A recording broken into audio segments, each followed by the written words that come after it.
Hello, today I want to look at finding the gradient of the curve y equals 2 over the square root of x at the point 4, 1.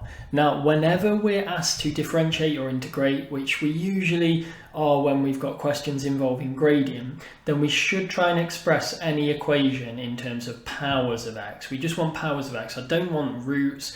I don't want fractions, or certainly don't want x as part of my denominator if I can help it.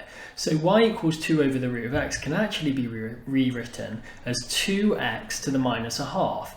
The reason for it is this.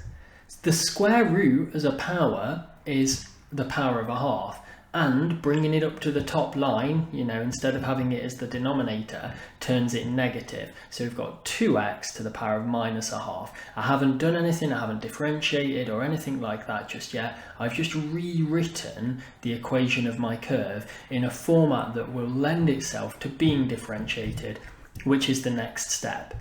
If I differentiate, I end up with this, because if you remember, you need to multiply the coefficient by the old power. So I need to do 2 lots of negative a half, and I need to subtract 1 from the old power to give me my new power. So minus a half, take away 1 more. If I tidy that up, it gives me minus 1x to the power of minus 3 over 2. Now, because I'm asked to find the gradient at a specific point, and I've got the derivative, remember the derivative of the equation of a curve tells you the gradient at any given point. If you need to refresh any of those bits, then you can feel free to go back and look in your notes, or look for some videos on the basics of differentiation.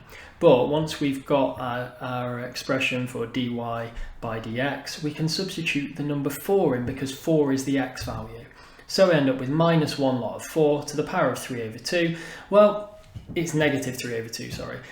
If I can put that back into a fraction now, so I can have minus 1 over 4 to the power of minus 3 over 2, remembering that that would give me the square root of 4, and then we'd cube the result. So the final value of our gradient at that point is negative 1/8.